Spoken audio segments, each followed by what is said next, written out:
I'd like to have an open discussion in regards to the state of enlightenment, also known as Mukti, Moksha, Nirvana. Goes by many names. Fina, it's a Sufi name for it. And being, say, a light worker, being a helper, doing good things, and showing compassion, acting in compassionate ways, etc. And I want to point out some things that you can easily mistaken. You can easily mistaken being a good person for an enlightened person, right? And you could think of being a good person, a compassionate person, a light worker as a pit stop on the journey to enlightenment, on the journey to going back to the source. Okay? Just a friendly reminder that the way the game works is that God is just isness. It's just pure awareness. It's really absurd to even make a video on it and talk about it, because the Tao that can be spoken is not the true Tao. We're only trying here. We're only fingers pointing at the moon. It's a state of experiential, pure experience, what the Hindus call Sat Chit Ananda. Absolute knowledge, absolute existence, absolute bliss. And so this very intelligent, pure isness, awareness, got a little bored and a little lonely and wanted to experience something other than pure perfection and pure awareness and pure ecstasy and pure bliss. So it created creation and separated itself into these little pieces in it. And the game is that you create an illusion, God creates an illusion, you're God, and separates itself into these little pieces, and through the illusion of time and space finds its way back to this pure isness, pure awareness, just this isness. There's no words to describe it, okay? And there are levels to the game, just like any game you play. And one of the levels that you go through as a sentient being, as consciousness going back to itself, is the stage of being a light worker, of helping, of acting compassionately and showing compassion and doing the good things and the right things. And that's sort of a high level of the game, if you will, okay? A lower level, a much lower level would be acting malevolently, being a malevolent entity in the universe, doing harm to others. That's a certain level of the game. Okay, that shows a lack of awareness, because you would not harm another being. You would not act in a malevolent way if your space of awareness was operating at a higher level, because you would see the oneness and you would realize that you would see you in everything and everyone. And so you would not be able to act in a malevolent way, in an evil way, if you will. And so that shows a lower level of awareness. Somebody who shows a great deal of compassion, does the right thing, does what is right, acts morally, shows morality and compassion, is someone who is displaying a higher level of awareness, because of course you would. How wouldn't it's you see the oneness. You're able to at least intellectually grasp the oneness in everything. So you could only act compassionately. You could only do good things. You could only help, because your awareness is at a level where it's like, like I can't harm anybody else. I have to help people. It's me, okay? And that's a level in the game, and that's a high level. A light worker is someone who is operating from a high perspective, a high level of awareness. And you could think of Buddhist bodhisattvas as light workers. I mean, the vow of bodhisattva is the vow of helping all sentient beings. Okay, you could think of the concept of light worker in the New Age movement. The Pleiadian and Arcturians and people who are here to help uplift the vibration of Gaia, of the planet and humanity. Okay, yours truly being one of them. You could think of a light worker as somebody who's operating at a pretty high level of awareness. But don't mistake that for an enlightened consciousness. Don't mistake that for an enlightened being. Okay? Because it's just another level. It's another level. Enlightenment is ceasing to exist. Okay? There's no longer a separate you that exists anymore. Okay, that's what it is. Nirvana, the word nirvana means to extinguish.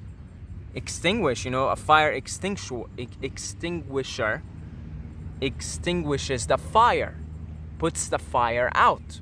So nirvana is to put a candle out, to put your separate self, the thought of a separate self, completely out.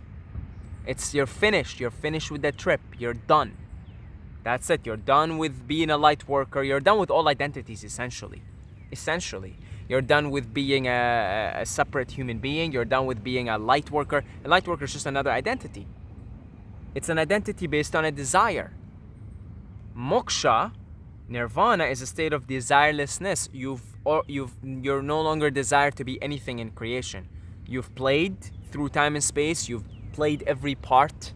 You started from separation, from absolute, I am a separate entity, and you probably killed and murdered and raped and did all kinds of things because you were a separate entity looking for your own survival in the universe.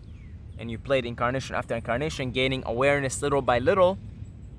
And then you've come to the point where you became a light worker, and you've done that for eons.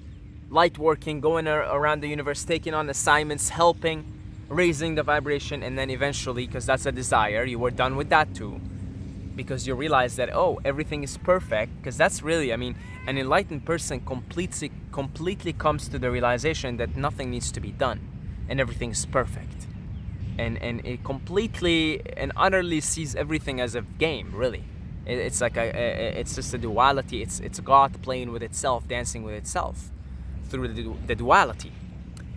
And so the state of enlightenment is the state of being totally aware, abiding in non-dual awareness eternally. You're done, you're finished with good and evil, you're finished with morality, you're finished with everything. So take Siddhartha Gautama as an example, Buddha. And the modern Buddha, right? There's many Buddhas that came, that will come.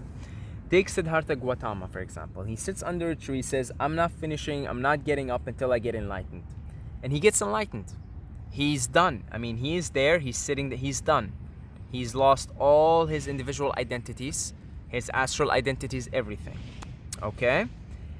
Then, something happens after that, is that he comes back into form, goes from the isness, the awareness, the nirvana, the being the pure white light, the void, but comes back into form. The dance continues. But this time, he has to come back as an individual identity. But there is no more individual identity. So Buddha comes back, but now here's the difference. Buddha doesn't come back and says, I'm here to help the world. Doesn't say, I'm here to spread the light. In fact, Buddha comes back here with total emptiness in his mind. That is not thinking. And at that point, all of Buddha's actions are what you would call pure actions that are not coming out of an intention, that are not coming out of a thought, that are not coming out of I am a separate thing helping somebody else who's separate. They are what you would call pure actions that are in complete and total harmony with the Tao, with the way it is, with the isness, with the present moment. Okay? So then you might look at Buddha and say, well, Buddha is spreading the light. He's a light worker. Buddha is not thinking that I'm a light worker. He's not even thinking anything. It's just complete being at that point. And every action that pours through him is 100% pure, harmonious action that is not being intended. There is no intention. You see, there's no intention. I could roll this video here and intend to help you, taking on my role as a light worker. I'm here to help.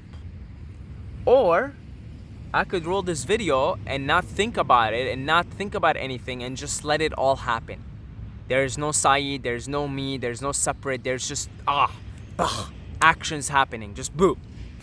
And see, there's the two different modalities of being, if you will. There's the modality of I'm a light worker, I'm a helper, okay? And then there's the modality of just no words, just isness, being. The camera is turning itself on. Words are being spoken. The camera is turning itself off. Videos are being uploaded, and it's like there's no thinking. There's no like, oh, this video is gonna help people, or I'm doing my mission, I'm gonna help the world. That's all still reinforcing my separate self, my separate identity as a light worker, as a Pleiadian, as an Arcturian, etc., etc., etc., etc. Okay, so don't confuse the two. Don't confuse being a good, being a helper, being a compassionate with being enlightened, with being really just pure being. Because pure being has no intentionality behind it. There's no thinking involved. There is no separate identity.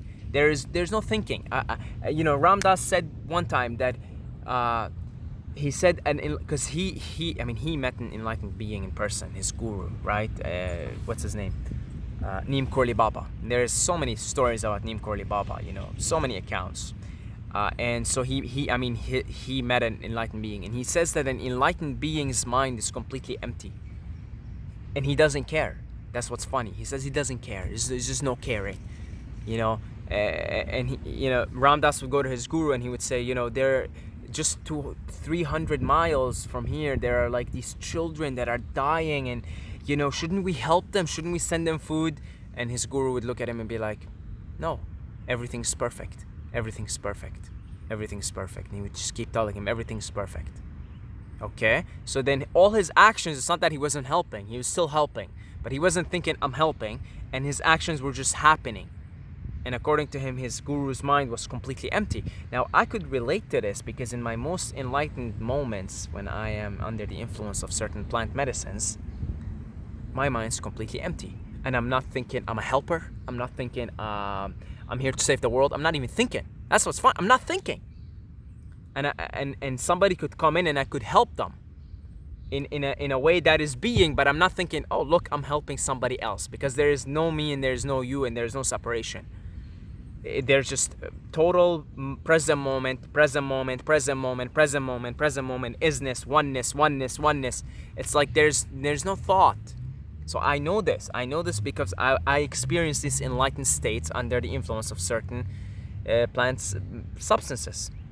And the idea is through long-term meditation is you would come to that place at some point where you become totally in this isness. There's just, and a lot of times, when people go into that, you'll see this very common amongst yogis and people who spend many hours and days and years meditating, is at some point they just take the vow of silence, because words don't even make sense anymore, because they're not even thinking. There's emptiness here. There's barely anything going on here. So then they just take the vow of silence, because it's like there's nothing going on here. There's just pure isness, pure perfection.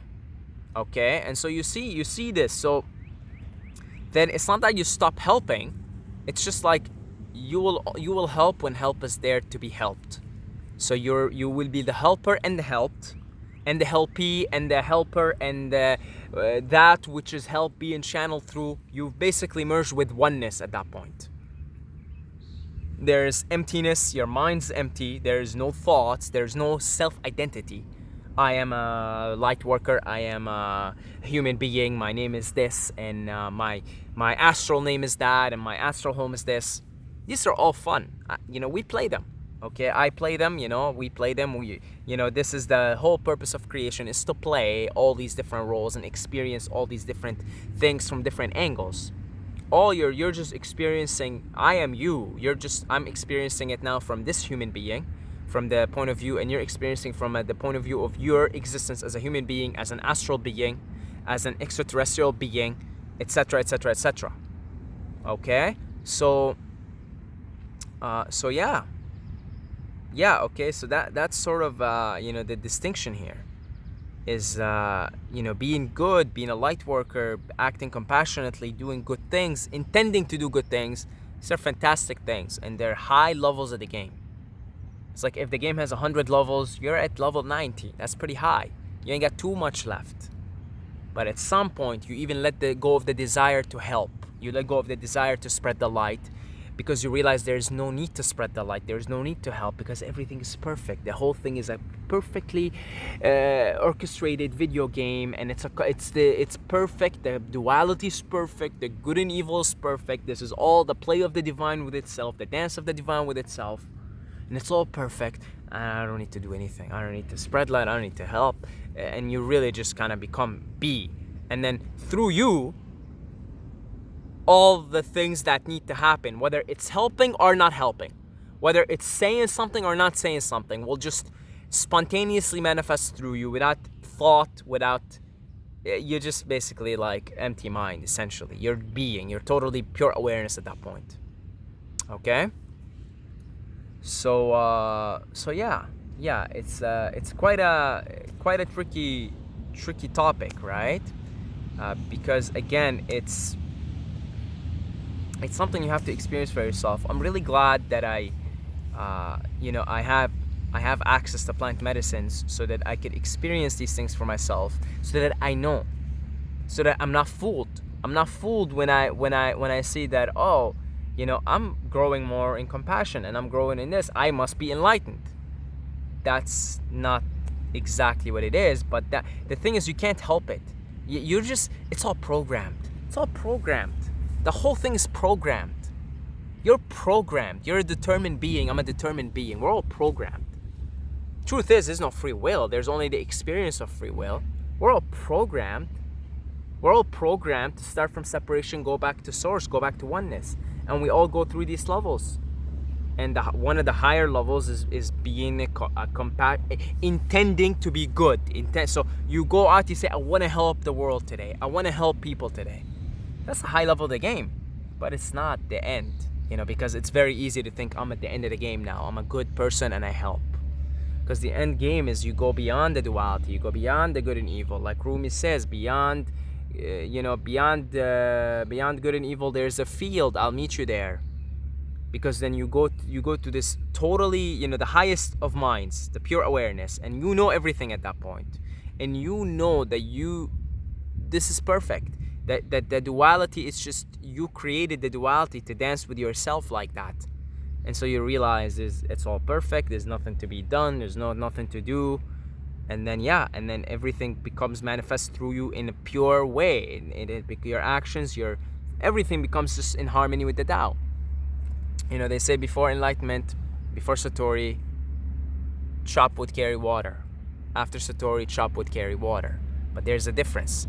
Before Satori, you're chopping wood, carrying water, thinking you're separate, and the wood's separate, and the water's separate, and everything around you separate. So you're going by and like, okay, I'm gonna get this knife, let's cut this wood. Oh, I think it'll be better if I cut the wood that way. You're still thinking. You think you're separate, everything's separate, right? After Satori, there's emptiness here, and there's just actions being done, things happening. You know what I'm talking about when you experience that flow state? There's no thoughts, it's emptiness. That's a glimpse of what nirvana is, sort of permanently. It's a glimpse. It's a little glimpse. Okay? So, yeah, I want to thank all the Patreons for your great support. And again, I'm really overwhelmed by the support and very, very appreciative. And if you would like to pledge your support, maybe put a couple of bucks a month. Buy me a mushroom tea, couple mushroom tea, so that I could keep, doing my little thing here and there, and I could keep, getting access to this wisdom, right? Of course, this wisdom can be accessed through meditation. That's really where it comes down to, meditation and slow breath work. And yeah. So yeah, if you'd like to buy me a cup of mushroom tea, pleasure support, $2 a month. Don't be lazy. Get off your ass. Get your credit card. Put in the information. Forget about it. That's $24 a month. That's nothing, right? That's nothing. It's a good way to show appreciation. And the funds are going up. I'm really thank you. It's a community, right? The more funds we have, the more we could do. love to host retreats and things in the future, but we need funds. So thank you guys. I appreciate the support. And if you want to just make a one-time donation, you say, well, forget about this Patreon stuff. I don't want to, support on a monthly basis. I don't know, blah, blah, blah. You could do a one-time thing on PayPal. So the links are in the description. I love you guys. And until next time, may the force be with you.